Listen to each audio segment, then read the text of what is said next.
Anytime I talk about the decline of fighting, I really should include this with it. So this is kind of an add-on to the end of fighting. These are the longest suspensions in NHL history. And it's an extensive list, but let's go ahead and go through it, and then I'll state my point of this after. 2015, the longest one, 41 games. Rafi Torres hit on Silverberg, unforgivable, absolutely helped end his career. Next up, 30 games for Chris Simon in 2007, stepping on Jarkko Ruutu's foot. And stepping on is kind of a pleasant way of putting it. In 2007, Jesse Boleries, 25 games, cross-checked Kessler in the face. And I may not be a fan of Kessler now, but in 2007, I didn't dislike Kessler, and I did think that was a pretty nasty, horrible thing that they showed over and over and over and over. 25 games for Chris Simon, also in 2007. So he really enjoyed getting suspended, I guess. And that was for the stick swinging incident, which hit Ryan Hellwig in the face. So that's an enforcer and an enforcer. There you go. 23 games to Marty McSorley. This is when, of course, he was with the Bruins in 2000 when he sticked Donald Brashear in the head. I may be a fan of the Bruins, but believe me, I was screaming to just cut him, get him off the team. 21 games to Rafi Torres in 2012 for the hit on Hossa, which I don't have to remind Hawks fans of. 21 games for Dale Hunter, 1993 for the blindside hit on Pierre Turgeon after he scores a goal. Turgeon scores a goal, and that hit was just brutal and vicious by Dale Hunter. 17 months for Todd Bertuzzi, 2004. That's the Steve Moore incident. 21 games for Gord Dwyer in 2000 when he left the penalty box, and there was physical abuse of officials that took place during that incident as well. 20 games to Tom Lysiak in 1983. He tripped linesman Ron Foyt. And Lysiak was known for being temperamental. 20 games for Brad May in 2000 for slashing Steve Hines in the nose. 20 games for Dennis Weidman in 2016 for the cross-check on a linesman. And, of course, the fallout of this is still being heard today, and there's still court cases and whatnot. So, and it's unfortunate on both sides, really. I felt for the linesman in that situation. 16 games for Eddie Shore back in 1933 when he sucker punched at Ace Bailey. And I've read many historical books now and familiarized myself on Eddie Shore. And if Eddie Shore had played now, I think he would have either been in the penalty box or suspended most of his time. Very, very dirty player.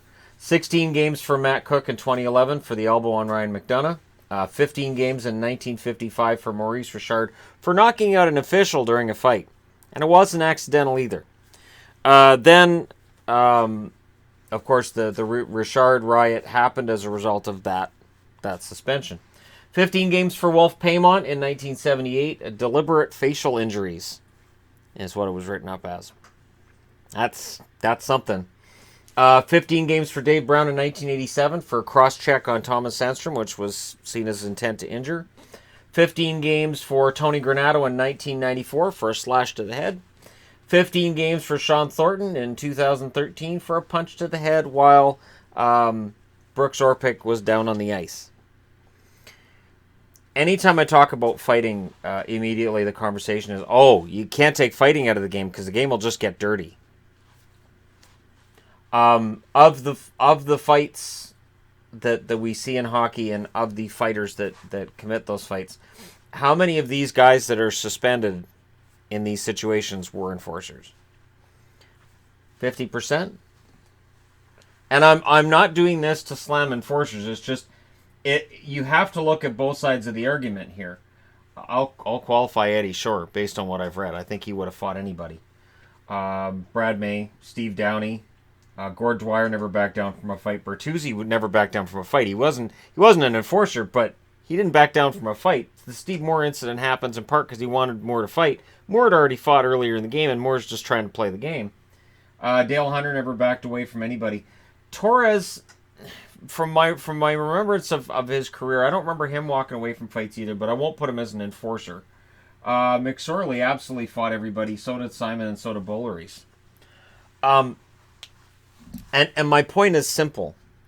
I haven't seen stick work being a whole lot worse right now than what I had seen in the 80s or the 70s. If anything, stick swinging incidents were kind of commonplace in the 70s and 80s. Watch almost any classic game on. I know they have them on the NHL Network in Canada. I don't know if they have them in the States. But watch games from the 70s and 80s and watch some of those fights and some of the stuff that's going on. And then you look at the penalties that are handed out and you're like, wow, really? The game has changed. And it's not just fighting that's leaving the game. It's some of this crap, too. And there were incidents that took place back in the 80s and 90s that, we saw as being clean, regular, everyday plays. And now they would be suspendable or at the very least 5-minute penalties and perhaps a game misconduct. The tie between this kind of play and fighting, I've never seen it. And I've never seen the argument either of, well, you're not going to see dirty plays if there's an enforcer. Looking at the current Stanley Cup Finals, people will argue that Tom Wilson plays on the edge and crosses it, and he fights all the time. Well, you got Ryan Reeves on the other side, and I don't see that it's affected Wilson's game at all, seeing Reeves on the other side of the ice.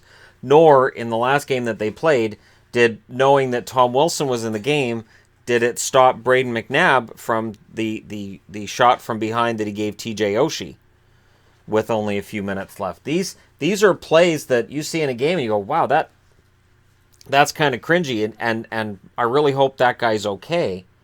And I don't see enforcers as a deterrent for that. And I know I'm going against the wisdom of other people who've been a fan of the game for longer and played the game and whatnot, but I haven't seen that correlation. We look this year, I did the video today where I pointed out fighting is at an all-time historic low. So if there's a correlation, then stick work and dirty play should be at an all-time high, and we should see guys on this list from 2018. We should see absolutely filthy hits that we say, wow, if there'd been an enforcer out there, that doesn't happen. And I haven't had that experience as a hockey fan. I haven't had a moment where I've watched a game and I thought, okay, so that would have been a dirty hit, but because this team has an enforcer, it didn't happen. I know it's a dicey issue, and I expect the downvotes, and I expect people to, be upset with me for mentioning it, but I think you have to look for the correlation. You have to look and say, okay, so we've got penalties are down, not just fights. Penalties in general are down because you look at team penalty minutes and they're way lower than they used to be. So is there all this extra dirty stick work? I really haven't seen it. And there was a lot of hooking and slashing and holding going on before we lost that whole season with the lockout. And then they cracked down on that. And if anything, there's been less of it since then. And while some of it has crept back into the game, because that's a natural way for things to go, the NHL cracks down like slashing at the start of the year. Zero tolerance on slashing. As the season wore on, some of it gets back in. Now we're in the playoffs, and it's almost back to where it was. So every now and then when they call a penalty, you go, wait, why didn't they call those other ones? But to compare what's going on in the game now, and these little plays that we see, because you've got 12 or 15 or however many cameras you got in the rink, so you can watch every single player on the ice, where you couldn't back in the 80s or even the early 90s. We're just able to watch everything going on the ice at the same time. I really don't think the stick works any worse than what it was 20 years ago. And yet fights are way down. And, the pure enforcer is basically gone. You have to have more to your game than that. I don't know. Personally, I think the game is better, and I'm always going to see comments people say, nope, the game's far worse than what it was. And that's fine. We can all agree to disagree on it. But I feel like I've never seen that correlation, and I've listened to it for decades. For decades, I've heard on Coach's Corner, no, if the fights drop, you're going to see all these stick infractions go right through the roof. These guys not having to worry about an enforcer on the bench, they're just going to be stick crazy out there, and I really haven't seen it. I think part of it is because the game's got younger and faster, that you just don't have that element in there as much as you would otherwise. And this year, there were some pretty deadly power plays, so you might be a little bit smarter knowing that the power play that could go out on the ice, could really beat your team. So, anyways, let me know what you guys think. It's a curious topic, and they're connected. The whole fighting argument, and then, oh, stickwork's going to go through the roof, and all these dirty hits are going to go through the roof. I haven't seen it. You guys can let me know what you think, though. Hit like and subscribe if you're browsing your way through. You just happened upon this video. And no, this does not qualify as enough rating on the board for Madness. I am considering creating a playlist of Madness videos where I think there's way too many magnets and way too much going on the board. This isn't it, but let me know your thoughts on that too, and I'll talk to you again soon.